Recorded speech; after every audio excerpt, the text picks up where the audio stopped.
euh, hyperstatique. Vous en avez eu un à la partie C de l'examen initiation. Combien d'entre vous l'ont fait ça? OK. Donc, plusieurs d'entre vous l'ont fait.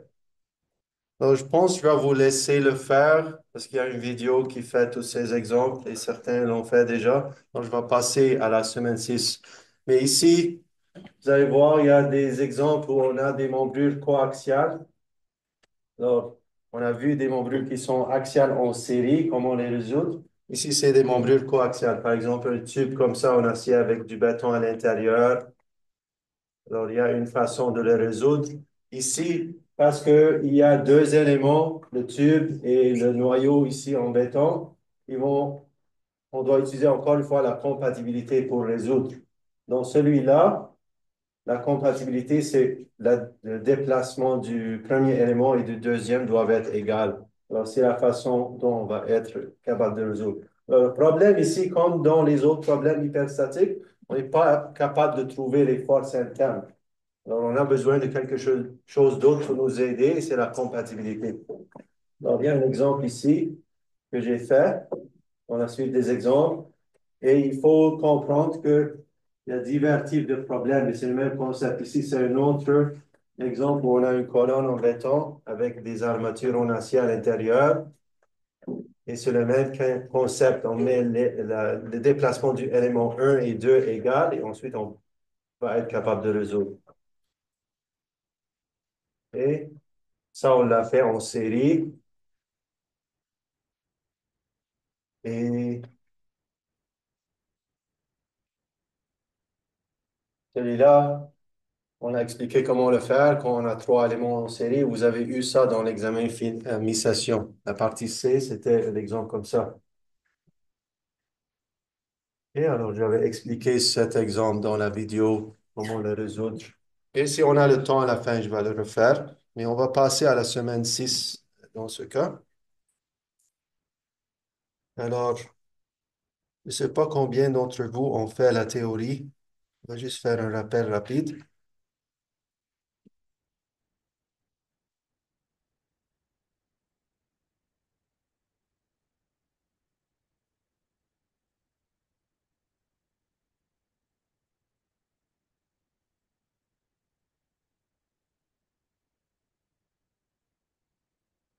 Oui.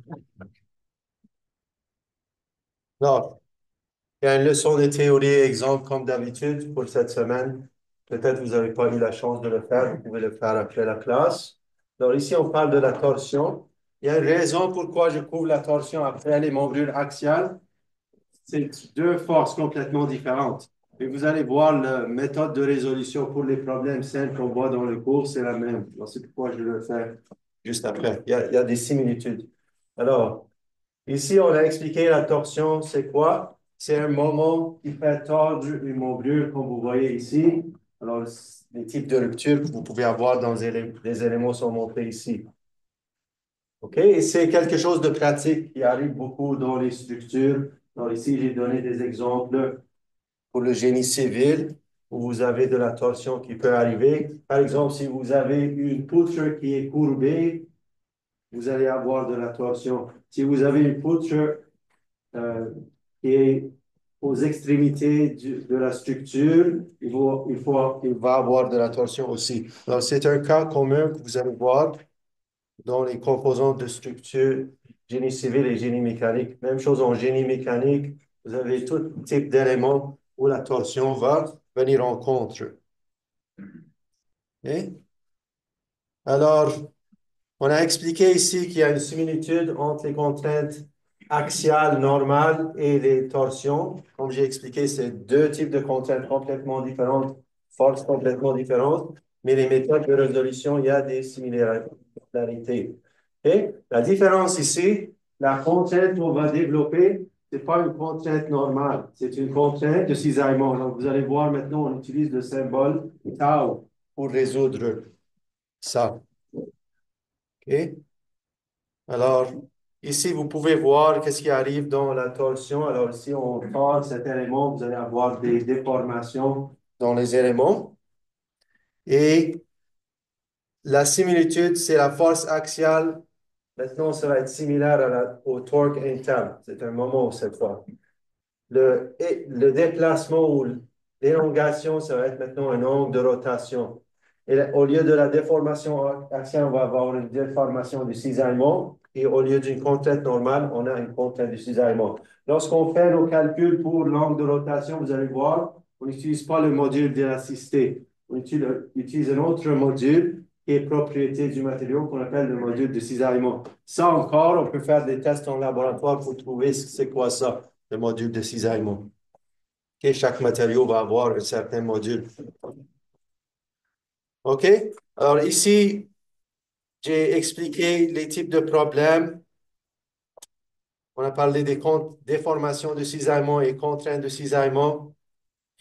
Alors, les contraintes de cisaillement, ils vont être nuls au centre de notre élément, ils vont être maximales aux extrémités, aux parois de notre section. Et dans ce cours, on se concentre sur les éléments avec des sections circulaires. Okay? Alors, on a dérivé ça ici dans la théorie pour trouver nos équations. Alors, ici, on parle de certaines hypothèses. Le matériau doit être homogène et isotropique. Il doit être linéaire élastique. On parle qu'on n'a pas des grandes déformations dans les éléments. Alors, il n'y a pas de warping. On va voir des exemples de ça plus tard. Et le rayon d'une section reste droite après l'application du moment de torsion. Alors, si on a ça, on va avoir des contraintes qui ressemblent à ça. Ils vont être nuls au centre de notre élément. Ils vont être maximales à la paroi externe ici.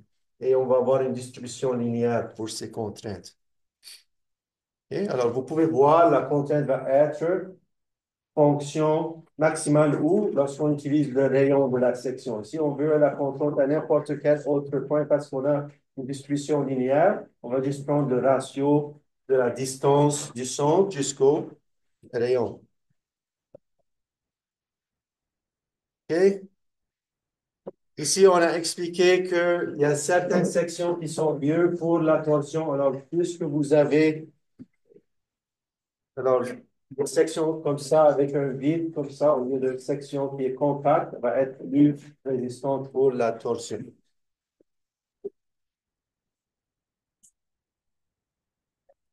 Et on a mentionné qu'on ne va pas voir ce gauchissement ou warping. Et alors, dans ceux qui prennent génie mécanique, peut-être dans le prochain cours, ils vont vous expliquer comment traiter la torsion pour ces autres types d'éléments que je montre en bas. Parce que dans ces autres types d'éléments, on doit prendre en compte ce gauchissement ou le warping. Et ça arrive si on a des sections très minces, si on a des sections ouvertes et des sections non circulaires. Et tous ces types de sections, on ne trouve pas dans ce cours, et vous allez le voir plus tard. Et alors, si je continue jusqu'à la fin, alors l'équation de la torsion, elle est montrée ici pour la contrainte de torsion. C'est juste le moment de torsion multiplié par le rayon divisé par le moment d'inertie polaire. Et comme on a mentionné, elle va être maximale à la paroi externe. Alors, c'est pourquoi on utilise le rayon dans cette formule. Et pour l'angle de rotation, c'est la formule qui est montrée. Alors, ça, c'est très similaire à ce qu'on a vu pour les modules axiales. Pour les modules axiales, on a vu l'élongation, c'était NL sur AE. Ici, c'est la torsion multipliée par la longueur divisée par le module G et le moment d'inertie polaire. Okay? Mais ici, on parle d'angle. Ce n'est pas une élongation. OK? Et pour trouver le moment d'inertie polaire, on a mentionné, on va juste traiter des sections circulaires dans ce cours. Alors, le moment d'inertie polaire, c'est ce que vous avez vu dans les tableaux avant. On avait ça. Le moment d'inertie polaire, certains fois, on utilise le symbole J. Vous allez voir ça dans tous les tableaux qu'on a vus avant. Mais ici, pour la section circulaire, c'est juste pi sur 32, le diamètre à la 4, ou pi sur 2, le rayon à la 4. Okay? Alors, G et IP, ils sont les mêmes. C'est la même chose. Si vous avez une section avec une ville, c'est juste la formule qui est montrée là. OK? Et Comme dans les élongations, on a vu, on doit diviser notre structure en éléments simples pour calculer l'élongation totale. C'est la même chose pour l'angle de rotation. On doit la subdiviser en plusieurs éléments simples et calculer la contribution de chacune, comme on a vu avant. Et ici, ça, c'est la même chose. Et j'ai mentionné une autre chose qui va nous aider à simplifier notre analyse, c'est de remplacer ces moments de torsion par des doubles flèches. On a dit on peut utiliser la règle de la main droite pour, euh, comme pour représenter les moments de torsion. Right? Alors, c'est des moments, ce pas des forces axiales, mais on peut les représenter par les doubles flèches pour les représenter. Alors, vous allez juste mettre vos doigts dans la direction du moment, alors, comme celui ici de droite, vous voyez, je mets les doigts comme ça, alors on va mettre la double flèche qui sort comme ça. Et ça va nous aider à analyser. OK, alors ça, c'est d'autres choses. Ici, on parle de l'angle de rotation. Quand vous allez trouver l'angle de rotation quand c'est positif, ça veut dire que c'est comme il est montré dans le schéma ici. Alors, il faut savoir c'est quoi ça. L'angle de rotation qu'on trouve, c'est vraiment ça, la déformation. Et avec cet angle. OK, alors on va voir quelques exemples pour ça. Alors, il y a encore des exemples web pour cette leçon. Je vais vous laisser les faire. Alors, il y a des exemples simples que vous allez faire en ligne. Voici trois exemples ici. Vous allez les faire en ligne.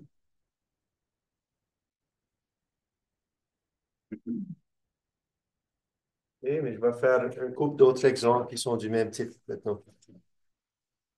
Donc, tout ça, c'est fait dans le 10 minutes en ligne. Cet exemple aussi. Alors, c'est 10 minutes, vous pouvez la faire. On va aller ici à l'exemple 2. Alors, je suis à la page 11 des exemples 6.1. OK. Alors, encore une fois, notre formule pour la fonction, c'est quoi? Alors, premièrement, on a dit que c'est une contrainte qui n'est pas normale, c'est une contrainte de cisaillement. Alors, la formule qu'on va utiliser ici, ça va être ça. C'est une contrainte de cisaillement. Et la formule, c'est juste le moment de torsion interne multiplié par le rayon, parce qu'on a dit la contrainte de cisaillement, elle va être maximale à la paroi externe de notre section circulaire. Alors, c'est pourquoi on utilise le rayon comme la distance. Et on divise par le moment d'inertie polaire. OK? Ça, c'est la contrainte.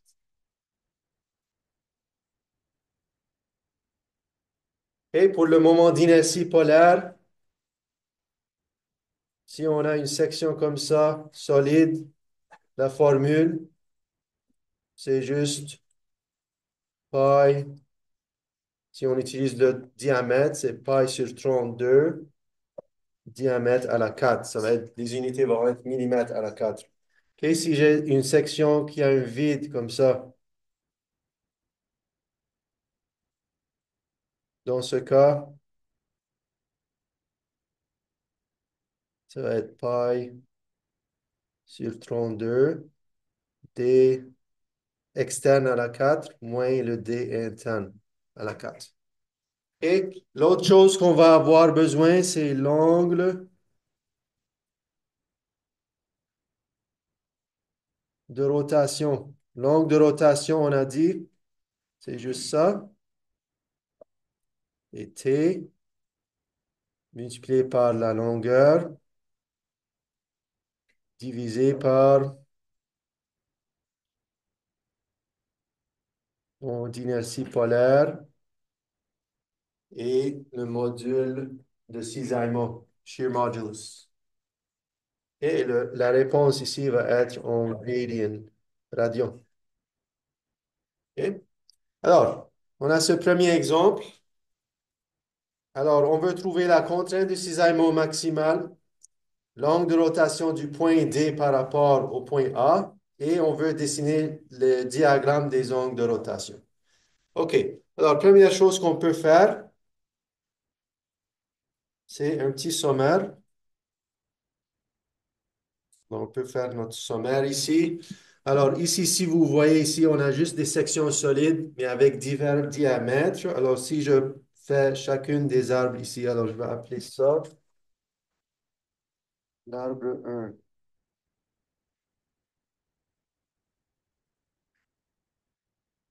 Ici, on a un diamètre de 40. Je vais juste mettre mon 40. Je vais obtenir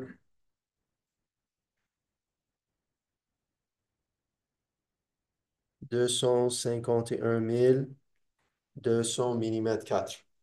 OK? Je vais voir, si on regarde ces formules, on a besoin du rayon, moment d'inertie polaire, la longueur et le module G. Alors, c'est pourquoi je fais un petit sommaire comme ça. Vous n'avez pas besoin de le faire si vous ne voulez pas. C'est votre choix. Alors, le rayon du premier élément ici, ça va être 20 millimètres. Je demande de terminer en haut. OK? Alors, 20 millimètres. La longueur du premier élément, donc ça, c'est ce que j'appelle l'élément 1. Et c'est celui AB. Et la longueur, c'est 600 millimètres. Et le module ici, c'est toujours 76 GPA.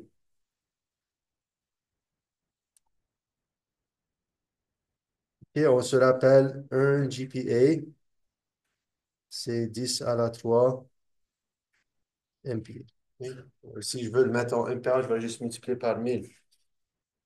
Pour l'arbre 2, c'est celui qui est BC. Celui-là a un diamètre de 30. Je vais mettre 30 ici. Donc, pi sur 32, d à la 4. Je vais obtenir 79 500. Le rayon, c'est 15 millimètres. La longueur,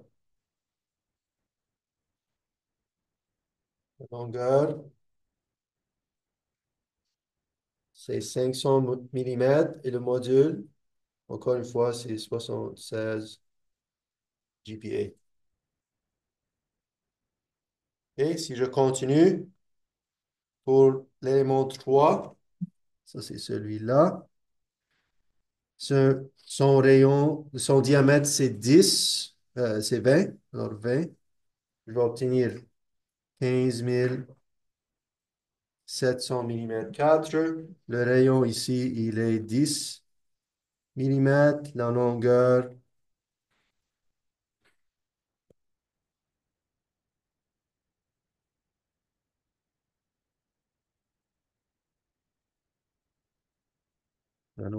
c'est 400 millimètres. Et le module, encore une fois, c'est 76 GPa. OK? Alors, ça, c'est la première chose que je vais faire.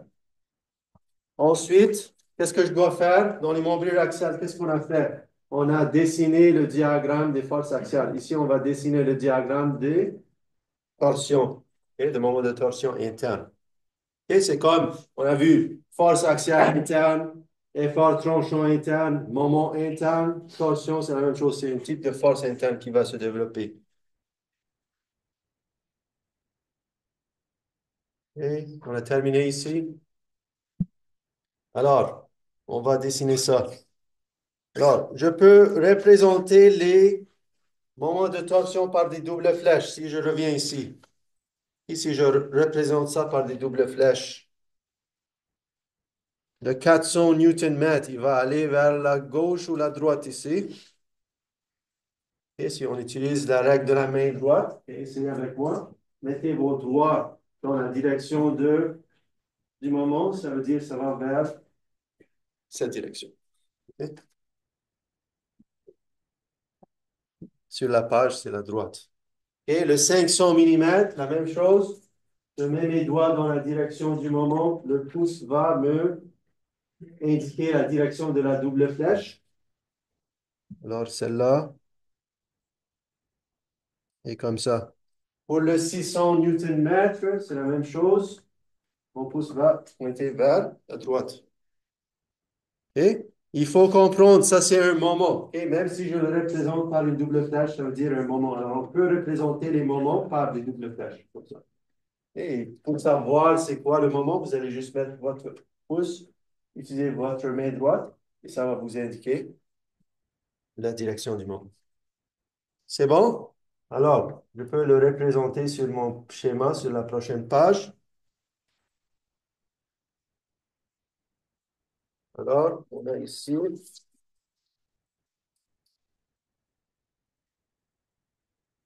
donc, ici, on a trouvé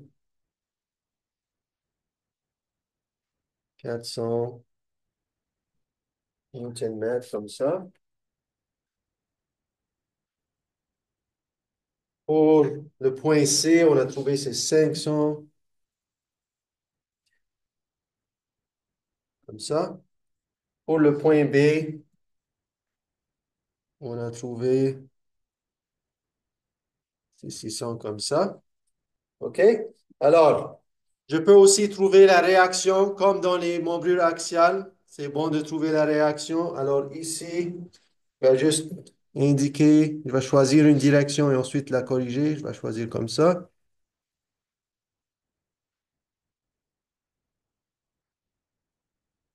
Ça. Portion reaction A. Alors si je fais ça pour la réaction, et je vais faire la somme des moments equals 0.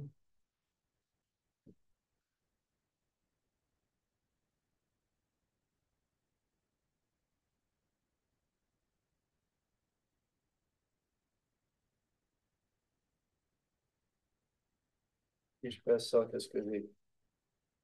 J'ai T moins TRA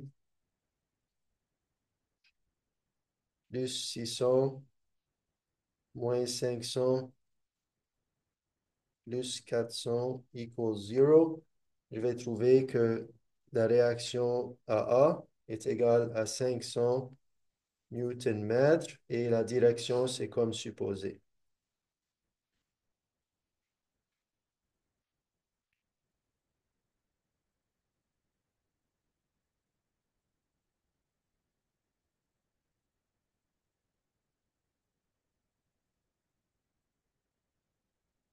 Et si je trouve négatif, ça veut dire c'est l'inverse de ce que j'ai supposé. Je vais corriger. OK. Ensuite, le nombre de coupes. Encore une fois, il y a une façon visuelle de le faire. OK? Je peux le faire visuellement, sans faire ces coupes. Mais on va le faire avec les coupes parce que pour s'assurer de ne pas faire des erreurs. Alors, le nombre de coupes, vous allez faire les coupes entre les forces concentrées. Alors, je vais faire une coupe ici. OK? C'est dit ici. Et alors, je vais appeler ça, je vais dire ça, c'est élément 1, 2 et 3. OK? Alors, corriger ici, ça c'est T3. Ça, c'est pour l'élément CD. OK? Si je prends le DCL, je peux soit prendre le DCL de gauche ou de droite. Celui de droite est plus facile, je vais le prendre. Et on va voir si on prend celui de gauche, on va obtenir la même réponse. Et alors, si je mets ici 400 Newton-mètres, ça c'est mon point D. OK? Toujours les coupes, on les fait entre les forces, pas aux forces. Et j'ai vu beaucoup de gens, ils font les coupes comme aux forces. Non, il faut les faire entre les forces pour trouver la force interne. OK? Alors, je vais indiquer mon torque ici. Appelez ça T3. Ça, c'est pour CD. Alors, si je fais sum of moments equals 0, qu'est-ce que je vais avoir? Je vais avoir moins T3 plus 400 equals 0. Alors, je vais trouver que T3 est égal à plus 400 Newton-mètres. OK? Si je fais la deuxième coupe,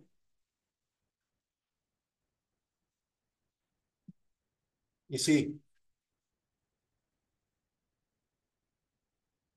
Et maintenant, je vais trouver T2 entre BC.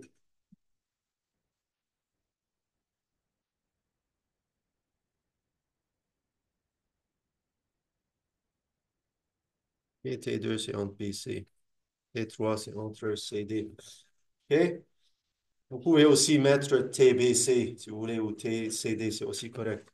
Et je vais toujours mettre, là, encore une fois, le moment de torsion qui sort comme ça, positif, pour débuter. Donc, T2, ici. Alors, ici, on avait, d'après notre schéma, on avait 500 ici, et ici 400.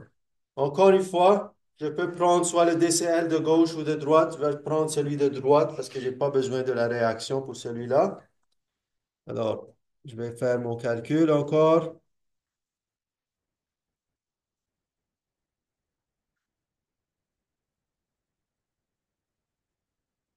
Et alors, j'ai moins T2 moins 500 plus 400 égale 0. Je vais trouver que T2 est égal à moins 100 Newton-mètre. Et je fais la troisième. Je vais terminer ici. Je vais faire la troisième coupe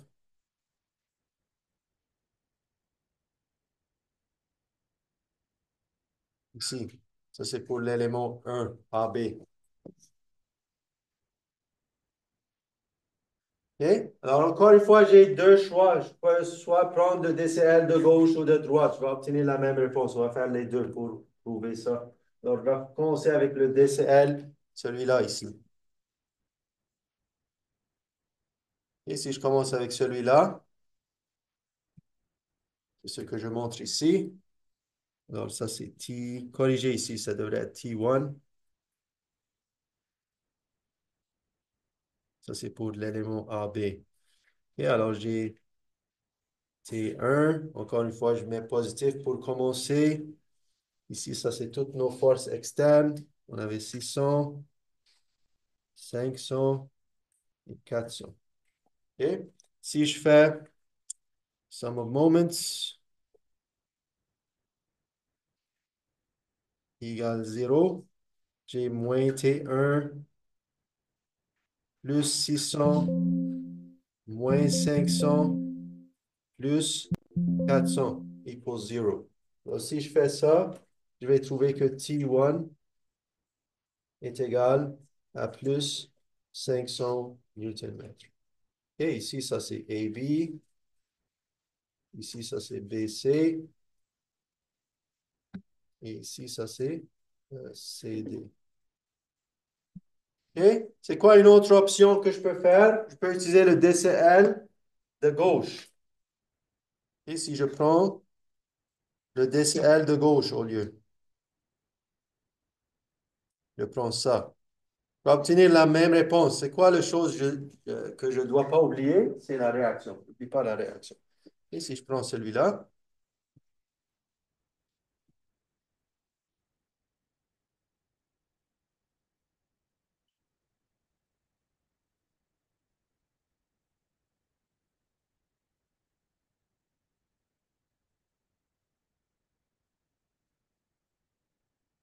c'est une autre option.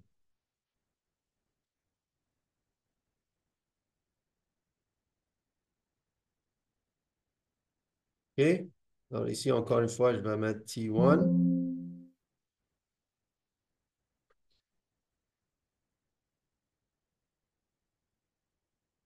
Et alors, je vais avoir, ici, on a trouvé c'est 400, c'est ça? Non, 500. 500. Alors, si je fais ça,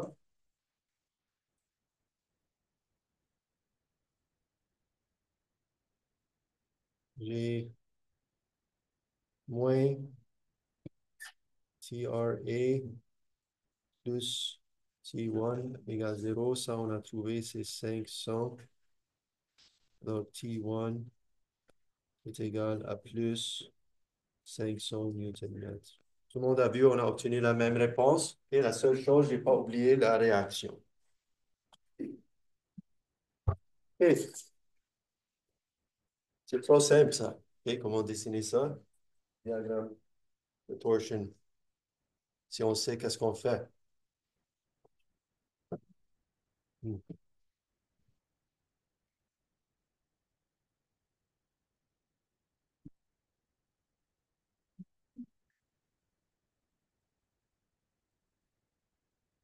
OK. Alors, avec ça, je peux dessiner mon diagramme de torsion.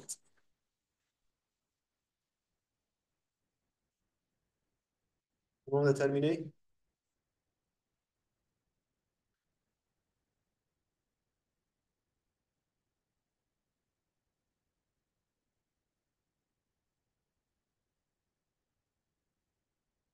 OK.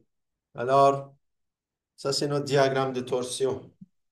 Et les unités, ça va être Newton mètre. OK? Alors, je commence de zéro. J'ai obtenu 500 pour l'élément AB. Ça, c'est A, B, C, D. Alors, ici, on a trouvé un torque positif. Je peux le mettre comme ça pour le présenter. Ici, j'ai trouvé un torque négatif.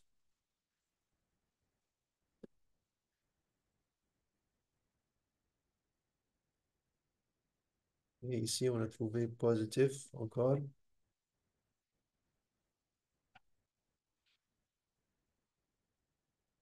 comme ça. Et les valeurs, c'est 500, moins 100 et 400. OK, si je veux le vérifier, on peut le vérifier. Je vais juste dessiner nos choses. Qu'est-ce qu'on avait ici? On avait une réaction de,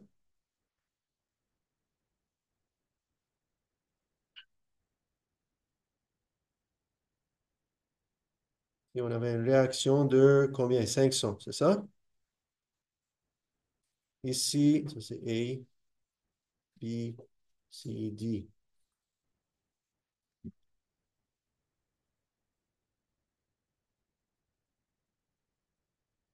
Ici, on avait 600 comme ça. Ici, on avait 500 comme ça.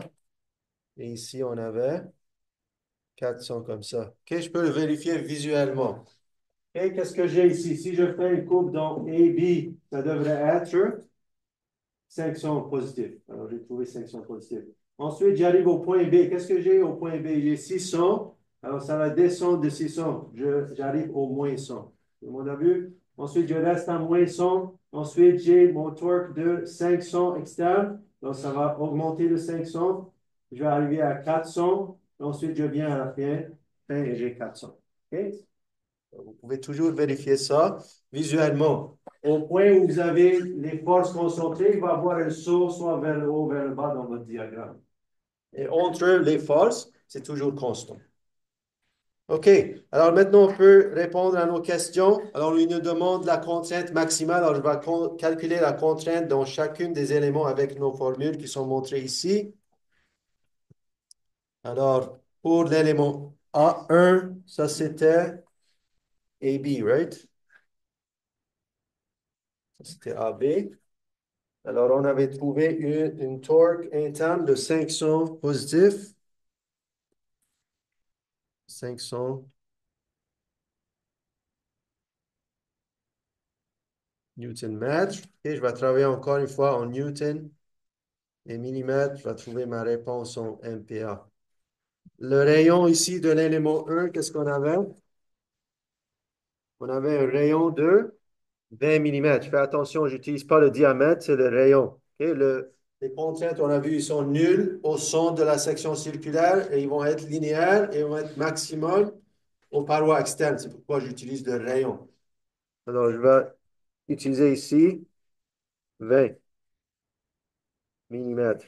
Le moment d'inertie polaire 1, c'était 251 200. Avec ça, je trouve 39,8 MPa. Si je fais pour l'élément 2, c'était BC. Alors ici, notre torque interne, c'était combien? Qu'est-ce qu'on avait trouvé? Moins 100. millimètre. Oui, j'ai fait. Qu'est-ce que j'ai besoin de faire ici? J'ai oublié ça, 10 à la 3, OK? Pour le mettre en millimètres.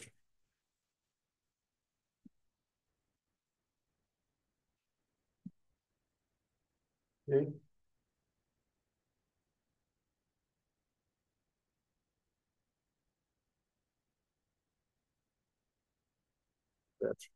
Et le rayon ici de l'élément 2 c'était 15. Et le moment d'inertie polaire, c'était 79 500. Je trouve moins 18,8 MPa. Pour l'élément 3 ça c'était CD. J'avais trouvé un torque de quoi? Torque interne de 400 Newton-mètres. Alors, c'est 400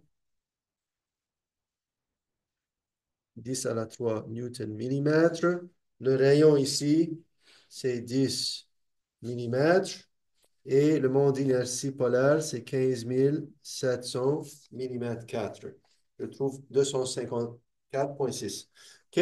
Pour les contraintes normales, positif et négatif, c'est très important. Okay? Compression, tension, c'est complètement différent. Et pour le contenu de cisaillement, le signe n'est pas si important que ça. Alors, je vais juste prendre le plus grand en valeur absolue. Alors, si je vois ici, c'est celui-là. Okay? Concerné avec la valeur absolue, on va prendre le plus grand. Alors, c'est 254,6 MPa. OK? Si je veux dessiner le diagramme des contraintes de cisaillement, je peux le dessiner comme ça. C'est ce qu'on a trouvé. Alors, on avait 39,8, ici positif, ici on avait moins 18,8, ici on avait 254,6. Pourquoi l'élément 3 avait la plus grande contrainte? Et ça n'avait pas la plus grande moment. Vous voyez, on avait 500 dans le AB, dans le CT, c'était 400. Pourquoi? Parce que son moment d'inertie polaire était faible. Alors, si on a un moment d'inertie polaire plus élevé, on va avoir une résistance plus grande et une contrainte plus faible qui va se développer. OK. C'est bon ça? OK? Alors, je continue. Ensuite, on nous demande l'angle de rotation du point D par rapport à A. Alors, c'est quoi? Ça va juste être phi 1 plus phi 2 plus phi 3. La formule encore pour l'angle de rotation, c'est juste le torque interne multiplié par la longueur divisé par le module de cisaillement, shear modulus, et le moment d'inertie polaire de chaque élément. Et comme dans les membrures axiales, je dois subdiviser lorsque j'ai un changement dans la force, dans le moment, lorsque j'ai un changement dans le matériau, le G, lorsque j'ai un changement dans le moment d'inertie polaire, que je dois assurer dans chaque segment, tout est constant. OK? Alors ici, j'ai besoin de trois éléments parce qu'on a trois forces différentes, moments internes différents, torsions internes différentes. Alors, si je fais ça, rapidement. Et je fais encore une fois attention avec les unités. Si je travaille en newton et millimètres, je vais trouver ma réponse en radians. Alors, si je commence avec l'élément 1, ici on avait 500, 10 à la 3 newton millimètres. La longueur de l'élément 1, c'était 600 millimètres. Et le 1, c'était encore AB. Le module ici, c'était 76. Je fais attention, 76 gigapascal. Alors en MPa, c'est 76 000. OK, c'est pourquoi je mets ici Newton millimètre carré. Ça, c'est MPa.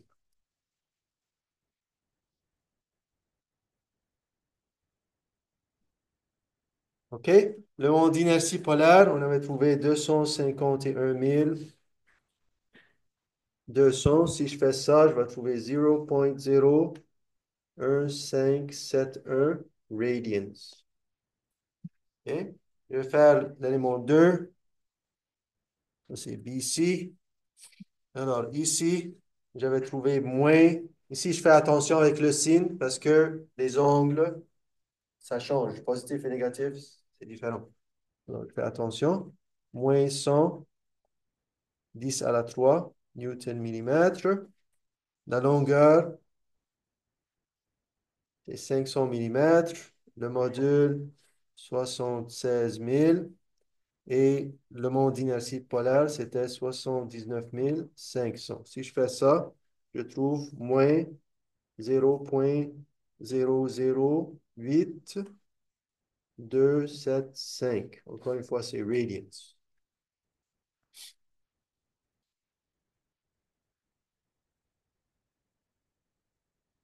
OK? Je continue. Élément 3, ça, c'était CD. La torsion interne, c'était 400, right?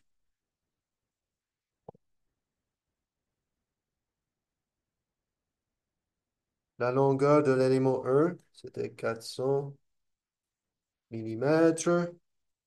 Ici encore, c'est 76 000 MPa. Et le moment d'inertie polaire, c'est 15 700 mm 4. Si je fais ça, je trouve 0,1341 radians.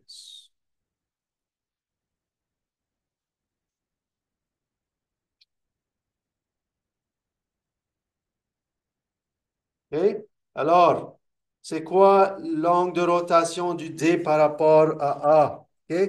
Pour trouver l'angle de rotation entre n'importe quel point, je vais juste ajouter toutes les rotations entre ces points. Alors, je vais aller de D jusqu'à A. Alors, j'ai besoin de phi 1, phi 2, phi 3. OK? Alors, je vais juste faire phi 1 plus phi 2 plus phi 3. Qu'est-ce qu'on trouve? On trouve 0,1415 radians. OK, si je veux le mettre en degrees, qu'est-ce que je vais faire? Je multiplie par 180 degrés sur pi. Je vais trouver 8,11 degrees. OK? Alors, si je veux dessiner mon diagramme d'angle de rotation, ici, je vais le dessiner, il nous demande en degrees, alors en degrés. OK, ça va ressembler à ça. OK, celui-là, on a pris phi 1 plus phi 2 plus phi 3. Pour celui-là, qu'est-ce que je vais faire? Je vais faire phi 1 plus phi 2. Pour celui-là, je vais juste faire phi 1. C'est clair, ça, comment on le fait?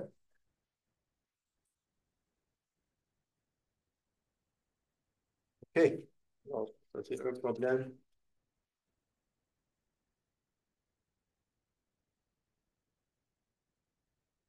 Est-ce qu'il y a des questions sur ça ou c'est clair? OK.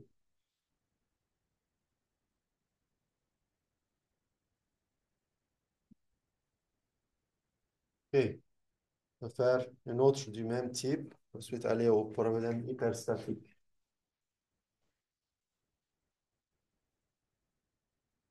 OK. Alors, ça, c'est une autre du même type. Ouais.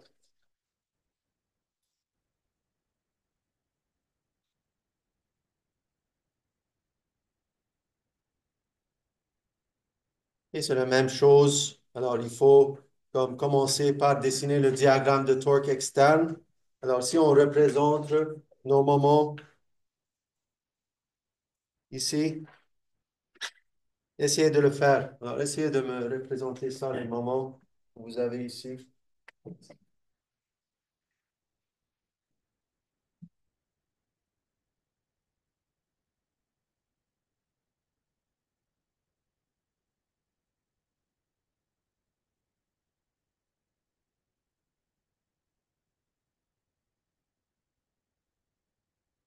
Tout le monde est d'accord ici? Vous avez obtenu les bons moments. OK. Alors, je peux représenter ça ici avec un diagramme simplifié. J'ai 415 comme ça. Ensuite, ici, j'ai 1240. Ici, au point B, j'ai 1000. Et alors ça, j'ai représenté mes moments externes.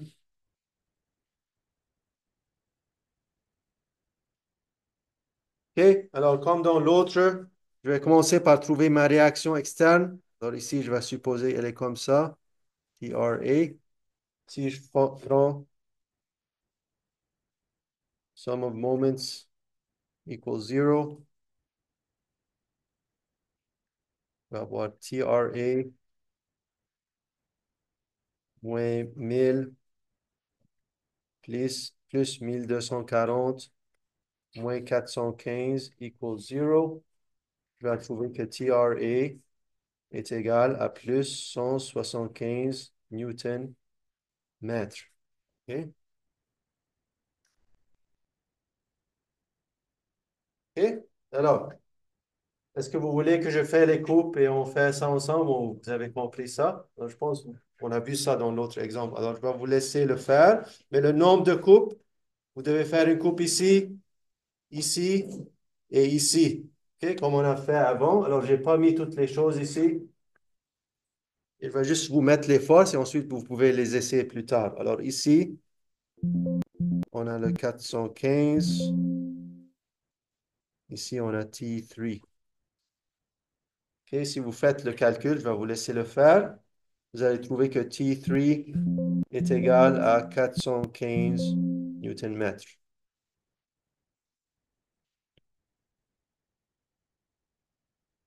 Et même chose pour l'élément avec cette. Donc, je viens de faire cette première coupe ici. J'ai utilisé le DCL de gauche. Si on fait cette coupe ici, et je peux appeler ça T2. Et on va mettre nos forces. On n'oublie pas nos forces. Ici, on a 1240. Ici, c'est 415. Alors, si vous faites les calculs, vous allez trouver que T2, c'est combien? C'est 825 newton mètres. OK? On peut dire ça, c'est dans l'élément BC. Ça, c'est dans l'élément CD. OK? Si je fais la troisième coupe, celle-là, je peux encore prendre le DCL de gauche ou de droite. Alors ici, je vous montre les deux options. Et on commence avec celui de gauche. On va mettre ici T1. On n'oublie pas nos autres forces externes. Ça, c'est 1000. Ça, c'est 1240. Ici, c'est 415. Alors, si vous faites les calculs, qu'est-ce que vous trouvez pour T1? Qu'est-ce que vous allez trouver sans faire sur le papier? Qu'est-ce que vous allez trouver?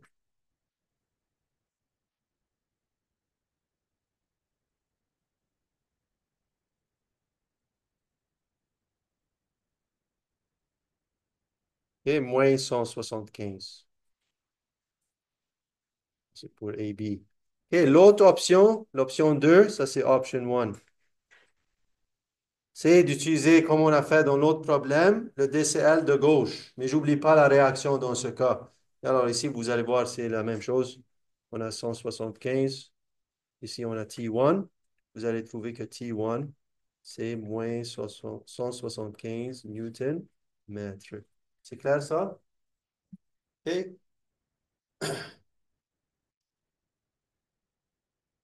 il faut faire somme des moments égale 0, OK? Mais je vous ai donné les réponses. Si vous êtes rapide, vous pouvez le faire dans votre tête. Vous allez trouver la même chose. OK. Alors, avec ça, je peux dessiner mon diagramme T.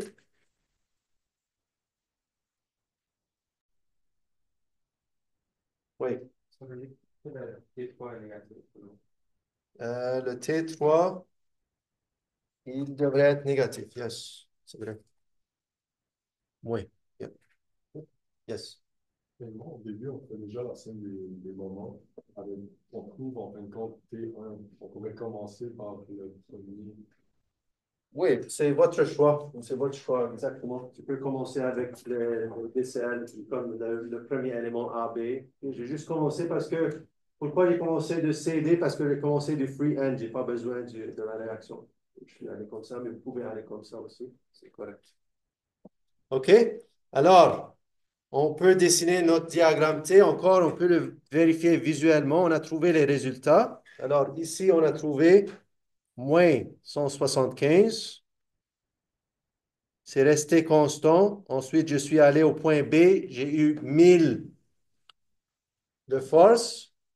Alors, on est sauté comme ça. Et d'après nos calculs, on a trouvé la bonne réponse. C'est 825, c'est ça? Ensuite, on est resté constant jusqu'au 1240. Ici, ça va descendre de 1240. Alors, on va arriver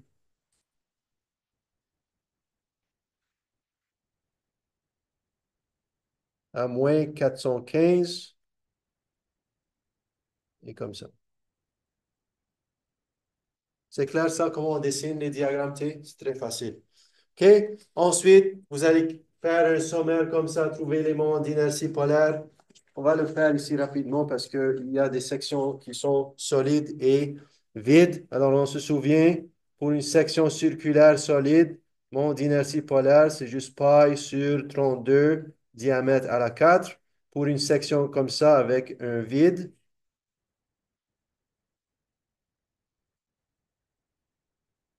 avec un diamètre externe, diamètre interne, c'est pi sur 32, d à la 4 moins d à la 4. OK? Je trouve toujours les gens qui font une erreur avec le diamètre interne. Si on vous donne l'épaisseur de paroi, c'est quoi le diamètre interne?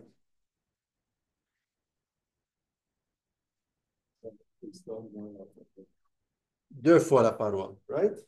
Parce que le diamètre, c'est la distance externe. On doit enlever la paroi des deux côtés pour avoir le diamètre interne. Et beaucoup de gens font juste le moins t. OK. Alors, si on fait ici, il faut lire la question, mais pour la première, c'est une section solide comme ça, avec un diamètre de 30. Alors ici, on va juste mettre 30. On va obtenir 79 522 mm 4. Le rayon ici, il est de 15 mm.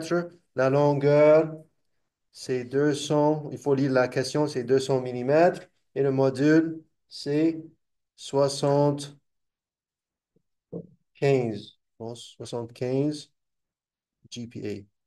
OK? Les éléments A, B, C, D, si vous lisez la question, c'est une section comme ça,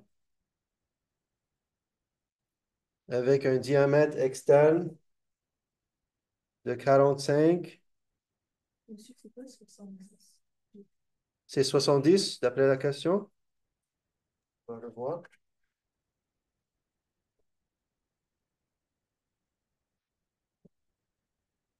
70.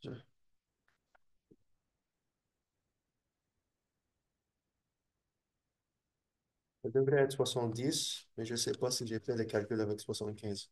OK, on va mettre.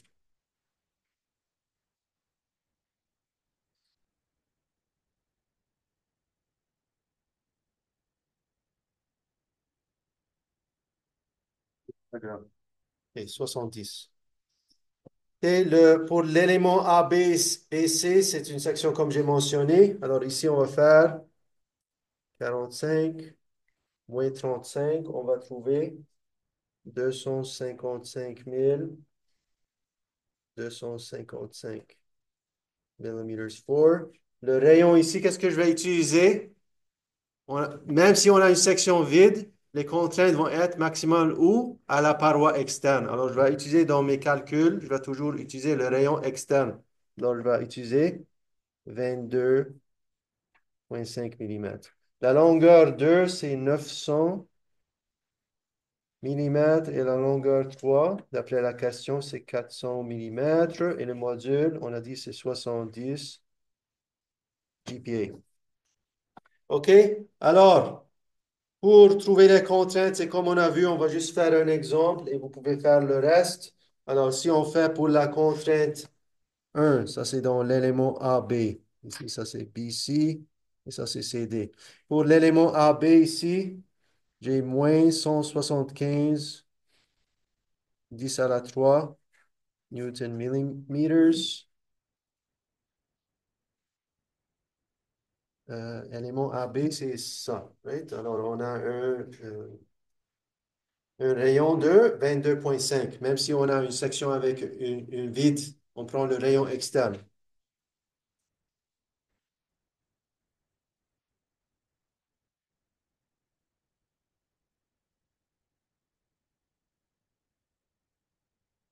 Et le moment d'inertie polaire, c'était 255 555. Et alors, je vais trouver moins 15,4 MPa. Et si vous faites pour l'élément B et C, vous devriez trouver 72,7 MPa positif. Pour l'élément CD, vous allez trouver moins 78,3 MPa. Alors, si on nous demande la contrainte max, je vais prendre celle qui est max en valeur absolue. Alors, c'est celle-là. Alors, c'est 78,3 MPa. Là? OK. Pour les rotations, on va juste faire un exemple. Alors, si je fais la première, j'ai moins 175 10 à la 3. C'est Newton millimètre. La longueur du premier élément, AB, c'est 900 millimètres. Le module, on a dit c'est 70. On fait attention, 10 à la 3 pour le mettre en ampères, 70 000. Et le moment d'inertie polaire, c'est comme dans l'autre, 255 555. Bon, j'ai besoin de quelqu'un de le faire, ça. J'ai pas ma calculatrice. Anyways, vous allez trouver les résultats ici en radians. J'ai moins 8,23. Est-ce que vous avez obtenu ça? Mais je pense que j'ai utilisé le 75.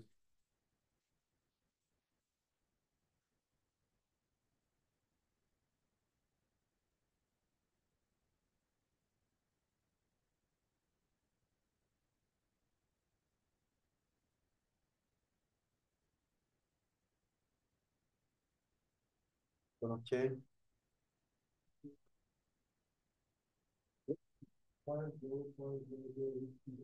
8,8.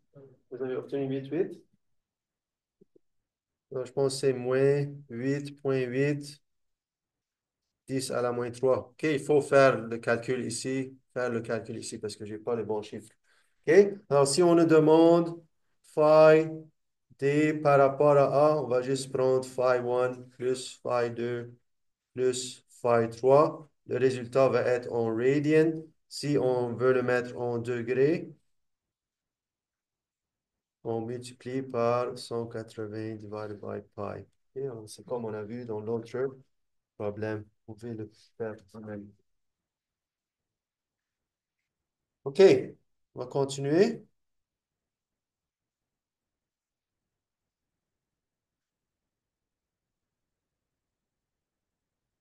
Bon, pour cette page. OK, alors, ça c'est un autre problème. Cette fois, on veut trouver c'est quoi le torque externe maximal qu'on peut appliquer ici dans cette structure pour satisfaire certaines limites. Alors, si vous lisez la question, on nous donne deux limites à satisfaire.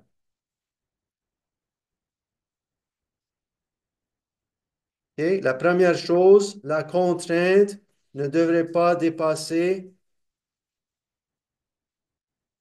70 MPa. OK? Alors, la contrainte permise de torsion de l'acier est de 70 MPa. L'autre chose, on nous dit que le rotation ici à C doit rester plus petit ou égal à 3 degrees. Et on doit satisfaire deux critères. Alors, première chose, on va juste calculer nos propriétés géométriques. Alors, comme je vous ai mentionné, le IP que j'utilise, moment d'inertie polaire, dans d'autres livres, ils utilisent G. Okay? C'est en anglais, Polar Moment of Inertia. Beaucoup d'auteurs utilisent le symbole G. Dans les tableaux que vous avez pour les propriétés géométriques, vous allez voir ça, G. C'est la même chose. Et alors, IP1, c'est la même chose. IP2, c'est ça. OK? Alors, si je fais ça, ici, le diamètre, il est de combien? Si on lit la question, c'est 55 mm. Ici, le diamètre, c'est D1. D2, c'est 40 mm. Alors, je vais faire pi sur 32. C'est toutes des sections solides. Alors, je vais juste prendre le diamètre à la 4. Je trouve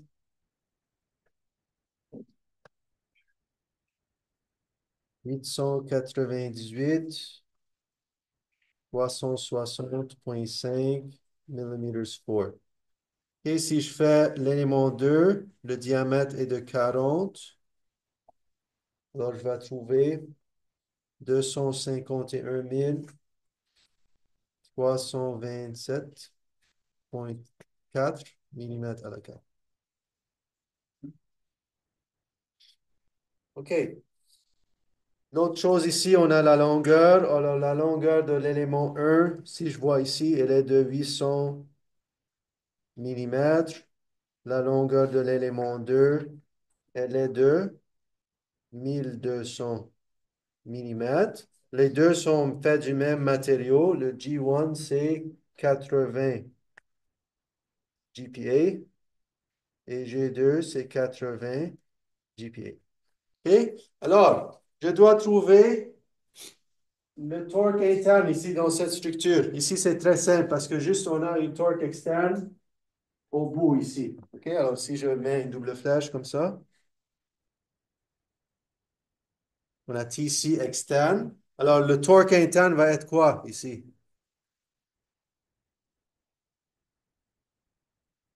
Ça va juste être égal à quoi? C'est juste TC, ok, pour les éléments 1 et 2. Ok.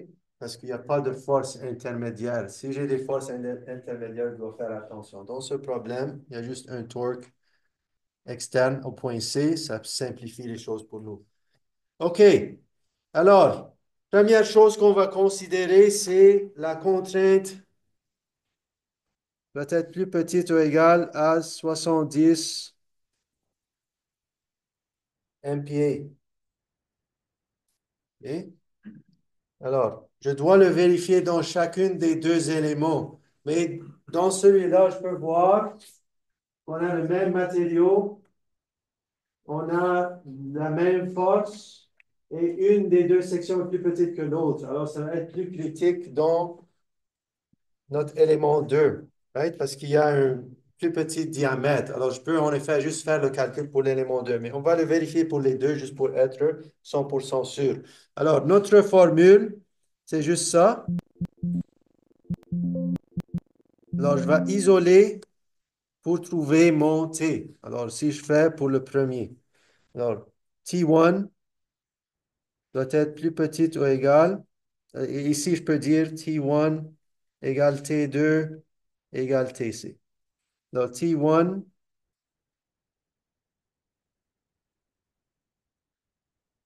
ça c'est TC aussi. OK? T1 est plus petit égal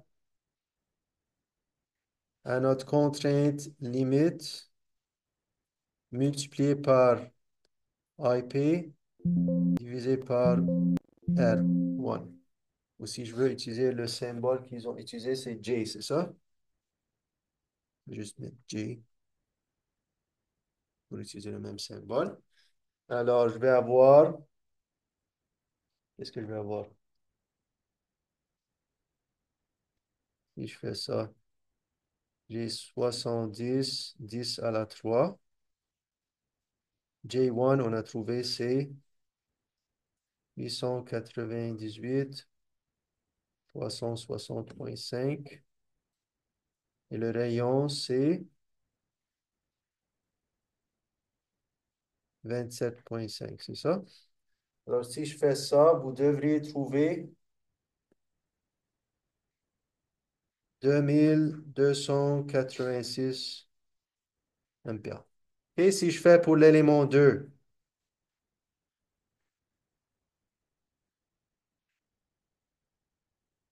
la même formule, mais cette fois, je vais avoir 70, 10 à la 3. Le moment d'inertie polaire de l'élément 2, c'est 251 327,4. Et le rayon de l'élément 2, c'est 20 millimètres. Alors, si je fais ça,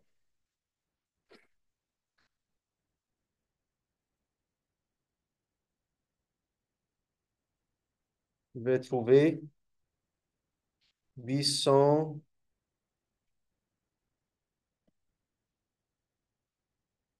Non, c'est pas MPa, hein? Ici, c'est quoi ça? C'est quoi les unités ici? Ça va être Newton mètre. OK, vous allez trouver en Newton millimètre et en Newton mètre divisé par 1000, vous allez trouver le résultat ici. C'est un moment ici, c'est pas une contrainte. Donc, c'est 2286 Newton mètre. Ici, c'est 877 Newton mètre. Alors, celui qui contrôle, c'est lequel? C'est comme ça. Comme je vous ai dit du début, je pouvais savoir c'est celui-là qui va contrôler parce que on a un diamètre qui est plus faible pour l'élément 2. On a la même torque interne. Alors, c'est sûr, c'est celui-là qui va contrôler. OK, ça, c'est pour la contrainte limite. Ça, c'est pour ça. Consider the shear stress.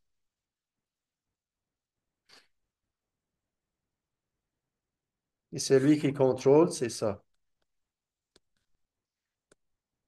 OK. Ensuite, on va considérer l'angle de rotation. Donc, consider the angle of twist. OK? Alors, qu'est-ce qu'on peut dire? On peut dire que phi ici est égal, ça c'est phi ici par rapport à A. C'est égal à phi 1 plus phi 2. Tout le monde est d'accord? Et on sait que phi C doit être plus petit ou égal à 3 degrees. Et alors, c'est ce qu'on écrit ici.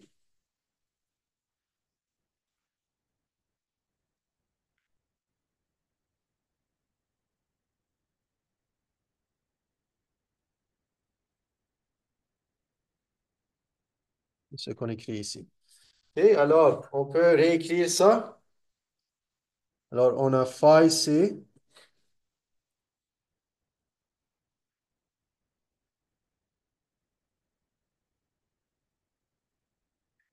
doit,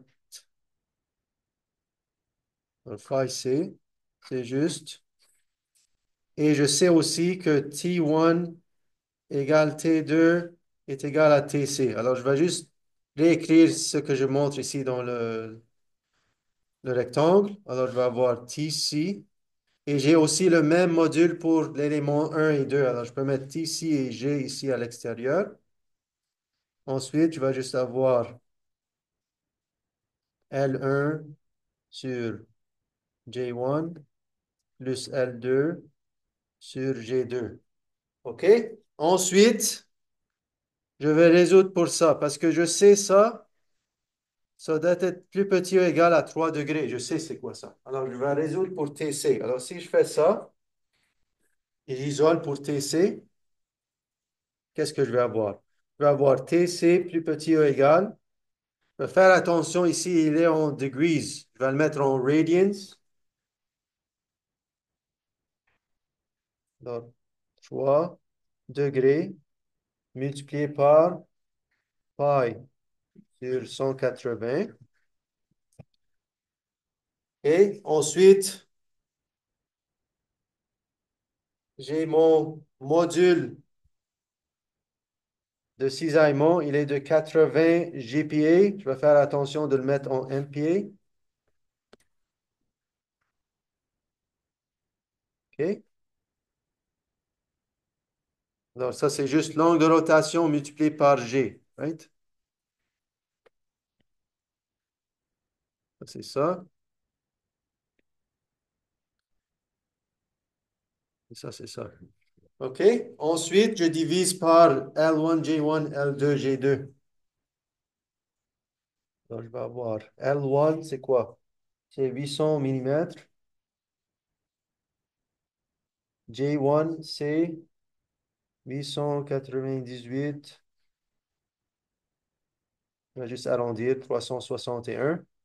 Ensuite, j'ai L2, c'est 1200 millimètres. Divisé par le monde d'inertie polaire pour l'élément 2, c'est 251 000. Ça, c'est millimètres for. 251 327. OK, si je fais ça, je vais trouver que TC doit être plus petit ou égal à 739 000 newton millimètres. Si je veux le mettre en newton mètre, oups, c'est 739.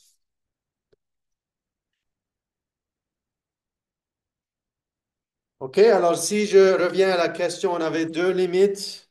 Alors, avec la limite numéro un, on voulait que la contrainte ne dépasse pas 70 MPa. On a trouvé que TC doit être plus petit ou égal à 877 Newton-mètres.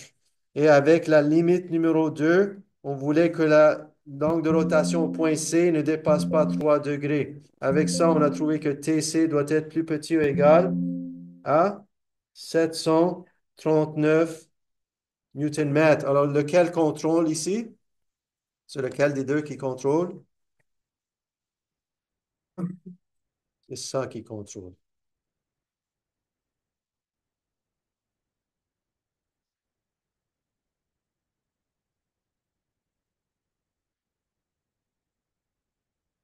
Et alors, on ne doit pas dépasser 739 Newton-mètres. Si je fais ça, je vais m'assurer que l'angle ne dépasse pas 3 degrés et la contrainte de cisaillement, c'est sûr, ça ne va pas dépasser 70 MPa. C'est clair, ça? Et alors, c'est le même type de question, mais on vous demande d'une autre façon ici. Et pourquoi ils ont mentionné ici le 70 MPa? Parce qu'ils savent peut-être le matériau ici, il peut juste prendre 70 MPa en termes de contrainte de cisaillement. Right? Alors, ils ont utilisé cette limite. Et l'angle, peut-être ça vient de quelque chose d'autre, une autre euh, critère de design. OK. Alors, dans le tutorial, il y a d'autres exemples. Est-ce que je peux aller à la prochaine page?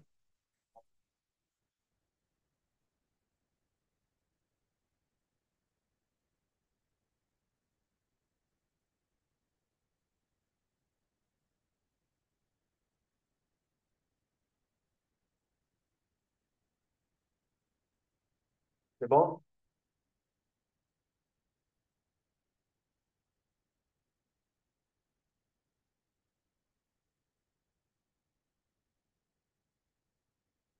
Bon, OK.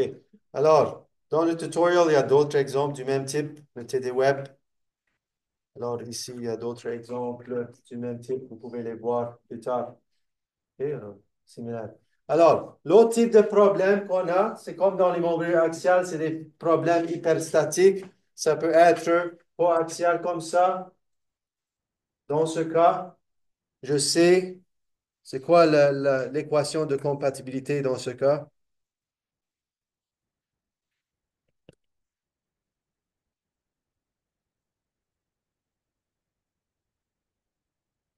Si on a des problèmes coaxiaux comme ça, dans ce cas, phi 1 doit être égal à phi 2. C'est ça qui va nous laisser résoudre ce problème. Et alors, on va utiliser la procédure ici. Dans le tutoriel, je fais un exemple comme ça aussi. Je ne fais pas un exemple de ce type en classe. OK, mais vous allez juste mettre phi 1 égale phi 2 comme équation de compatibilité. Donc, première chose, vous allez faire une coupe pour trouver une première équation ici. Right? Ça va vous donner la première équation. Ensuite, vous allez trouver vos angles de rotation en termes de ces forces inconnues. Alors, c'est ça le problème, encore une fois. Je ne peux pas utiliser juste l'équation d'équilibre pour trouver T1 et T2. Je suis bloqué. Alors, je vais écrire mes angles de rotation en termes de T1 et T2. Ensuite, je vais utiliser la compatibilité. Ça va me donner une deuxième équation pour T1 et T2. Et ensuite, je vais prendre ces deux, résoudre les équations 1 et 2. Deux équations 2 inconnues, je vais être capable de trouver T1 et T2. Lorsque je sais T1 et T2, je peux résoudre le reste du problème. OK? L'autre type, c'est si on a des éléments en série comme ça. On va faire un exemple juste après. Alors ici, l'équation de compatibilité.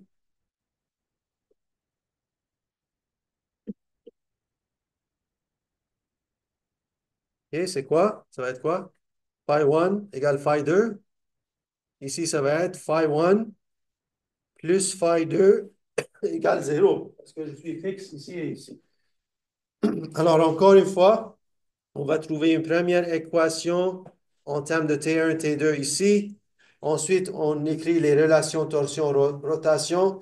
Ensuite, on utilise la compatibilité. Ça va nous donner une deuxième équation. Maintenant, j'ai deux équations, deux inconnues. Je vais être capable de résoudre pour les torques internes inconnus.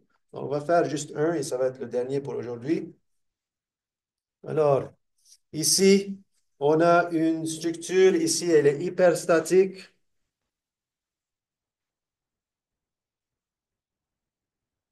Et je peux voir parce que c'est fixe des deux côtés. Alors, elle est hyperstatique. Si on lit la question, qu'est-ce qu'on a? Et le type de problème, c'est deux éléments en série. OK. Alors, si on lit la question, ici, on a un diamètre de 18 et le module, ici, il est de 39 GPa. Ici, on a un diamètre de 24,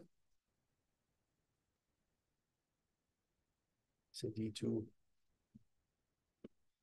Et le module, ici, il est de 28 GPa. Les longueurs, on a ici, ça c'est longueur 1 et ça c'est longueur 2.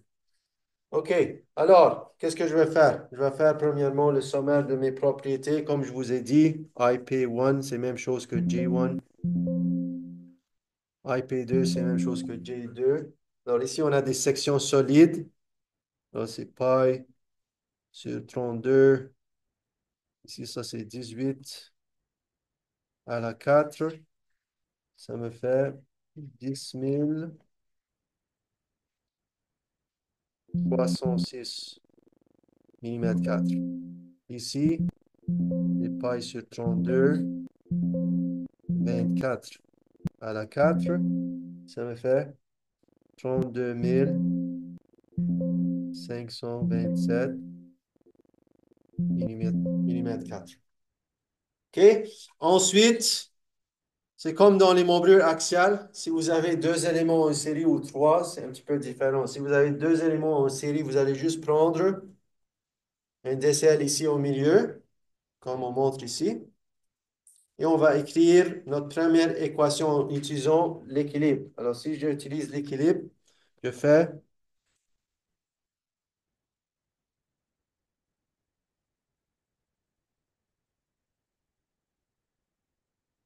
Donc, moments equals 0. Qu'est-ce que je vais avoir? Je vais avoir moins T1 plus 270 plus T2 égale 0.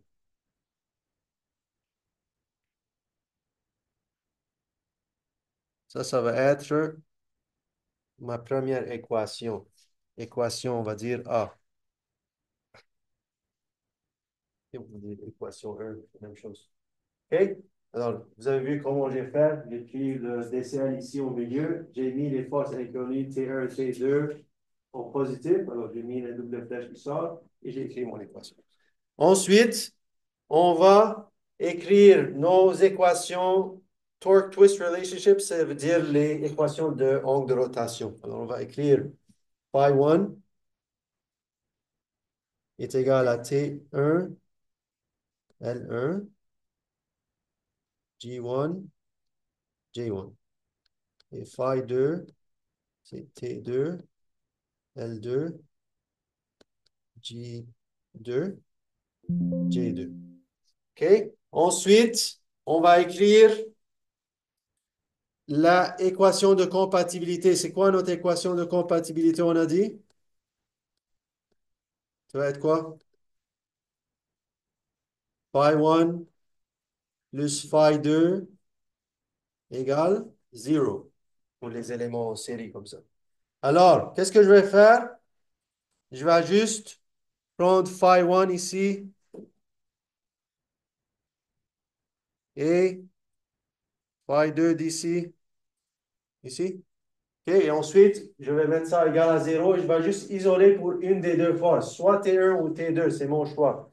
OK, alors ici, je vais isoler pour une équation pour T1. Alors, je peux écrire T1 est égal à quoi? Qu'est-ce que je vais avoir? Je vais avoir moins T2. On va faire attention. On va avoir L2 sur L1. Ensuite, je vais avoir J1 sur J2. Et ensuite, je vais avoir G1 sur G2. Faites attention, tu faut juste... Tout le monde a vu comment j'obtiens celui-là? J'ai juste pris phi1 plus phi2 égale 0 et j'ai juste isolé pour T1. OK? Alors, je vais avoir ça. Alors, si je mets toutes les choses ici, on peut l'essayer. On a moins T2. L2, qu'est-ce qu'on avait pour L2? C'est quoi L2? L2, on a 165, c'est ça?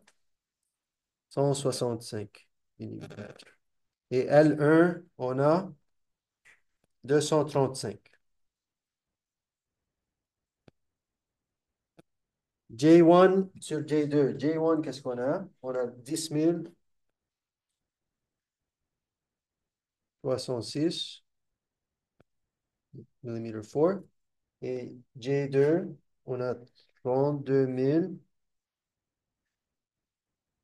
527.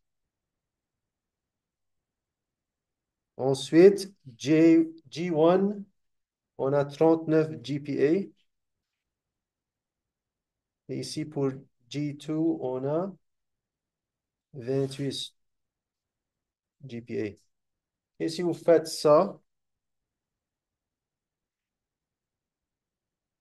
vous devriez obtenir T1 est égal à moins T2 multiplié par 0,309 434. Est-ce que quelqu'un peut me le vérifier, s'il vous plaît?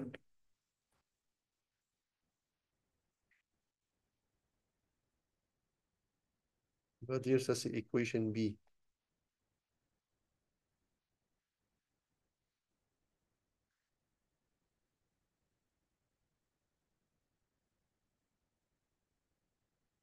C'est bon? Yes?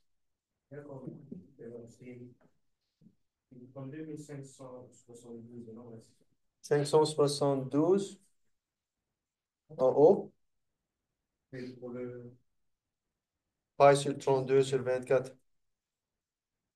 Est-ce que, juste pour les chiffres que je montre, est-ce que vous obtenez la même chose ou non? C'est bon? Et c'est possible, j'ai fait une erreur avec le phi. Tu veux dire le IP1, le IP2? Oui. OK. C'est possible, j'ai fait une petite erreur. OK, anyways, on va continuer. OK, alors, maintenant, qu'est-ce qu'on peut faire?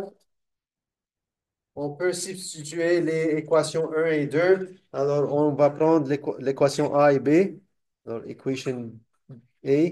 Alors, j'avais minus T1 plus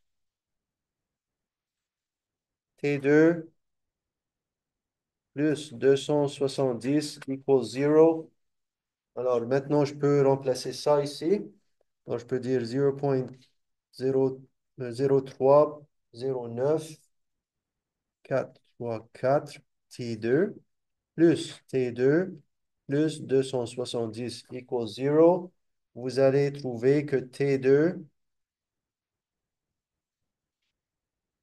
est égal à moins 206,2 MPa. OK? Et ensuite, je peux aussi trouver T1. C'est juste 0,309 434 T2 minus, right? Pas le minus ici. Donc, je vais obtenir plus 63,8. C'est pas MPa, encore une fois, j'ai fait la même erreur. C'est quoi ça? Quoi les unités de ça? Newton mètre. Newton mètre. OK, corrigé. Newton mètre. OK.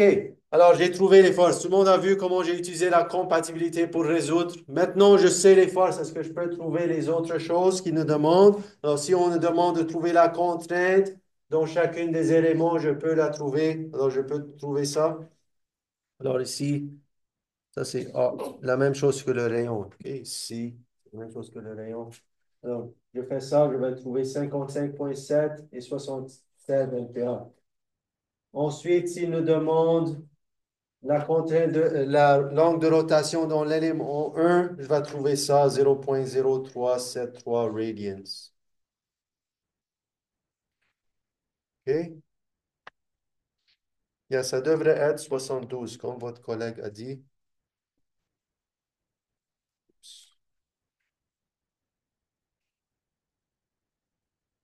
Juste pour le mettre plus tard et le vérifier. Ici, correction. 32 572.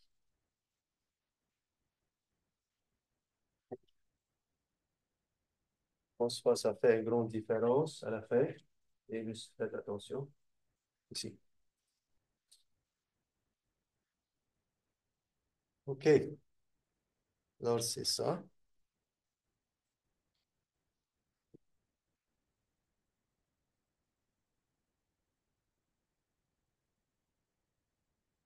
OK.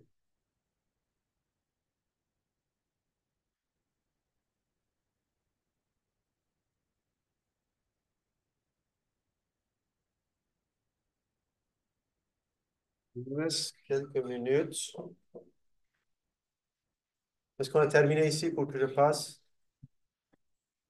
Ok, je vais juste vous expliquer encore une fois comment on résout ce type de problème. Ok, c'est venu dans l'examen, vous avez ça aussi dans le devoir 5. Ok, alors, dans ce problème, qu'est-ce qu'on doit faire? On doit utiliser un système isostatique et prendre le système hyperstatique et le séparer en deux systèmes. Alors, ici, qu'est-ce qu'on a fait?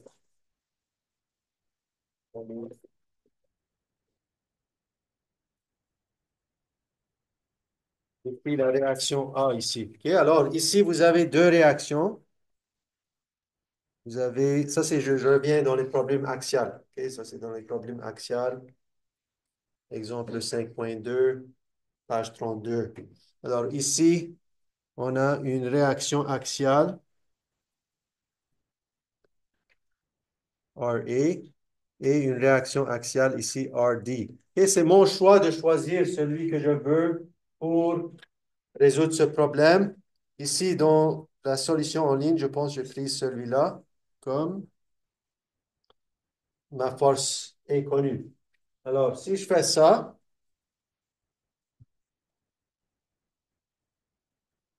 je vais avoir deux systèmes.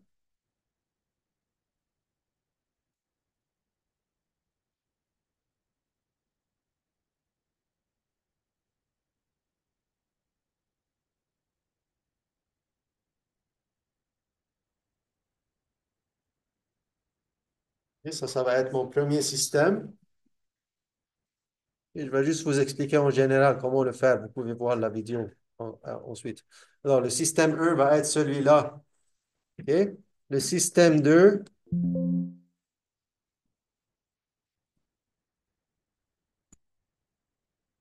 système 2. Alors, système 1, je vais avoir toutes les forces externes. Donc, ici, on a nos forces 25,5. Ici, si vous lisez la question, c'est 17,7. Et ici, la réaction, vous allez trouver que c'est comme ça, 8,5 vers la gauche. Et le système 2, qu'est-ce que je vais faire pour le système 2? Je vais prendre encore une fois le même système, la même structure. Et qu'est-ce que je fais? Je vais pas inclure les forces externes comme ça. Et je vais juste analyser sous l'effet. Je suis encore dans la torsion. Ici, c'est comme ça. Il n'y a pas de double flèche ici.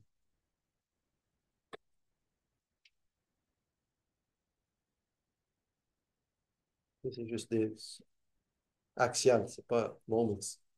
Alors, je vais prendre ce système ici, sans les forces externes et sous l'effet de cette force axiale. OK? Alors, ici, je vais calculer le E total, que je peux appeler E. C'est juste I1 plus E2 plus E3. OK?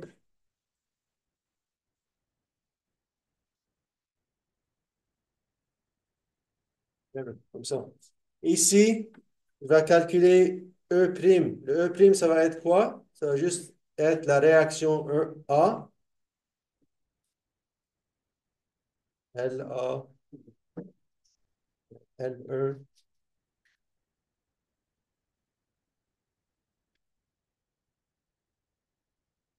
AE, EE, plus L2, A2, E2, plus L3, A3, E3, comme ça. OK? Alors, celui-là, je vais trouver, ça va être un résultat en millimètres. OK? Tout le monde est d'accord? Je peux dessiner le diagramme axial, je peux trouver les forces internes, je peux calculer ça, le E total, je vais trouver quelque chose. Ici, je vais trouver quelque chose en termes de RA. Ensuite, je vais juste faire E plus E' égale 0. Et avec ça, je vais être capable de trouver RA. Tout le monde a vu comment on résout ce problème. Donc, vous avez eu la même chose dans votre examen mi-session. Et alors, dans votre devoir 5, un problème du même type, le dernier problème. Et j'ai mis une aide au devoir 5. Si vous avez des troubles, vous pouvez la voir. Ça vous dit comment le faire. Alors, qu'est-ce qu'on a maintenant? Le devoir 6, je vais le poster aujourd'hui. Ça ne va pas être dû directement après le study week, ça va être le vendredi après le study week, le 28. OK? Et quand on revient, on va commencer avec la semaine 7, parce qu'on a terminé la semaine 6. Pour votre projet, les TIA vont corriger le premier devoir. Les devoirs 2 et 3, vous pouvez les faire en parallèle. Okay? J'ai mis la même date limite pour vous donner plus de temps. Ça va probablement être le 28 et le devoir 2 et 3. Alors, essayez de subdiviser le travail pour ça. Il faut voir la présentation 2 pour comprendre comment le faire. C'est bon? Est-ce qu'il y a des questions? Par rapport à ça, le RD, le deuxième qu'on calcule, c'est pas le même que le premier. Ouais. Dans le deuxième système, c'est pas le même, donc ça va être différent. OK? Merci tout le monde et bonne study week.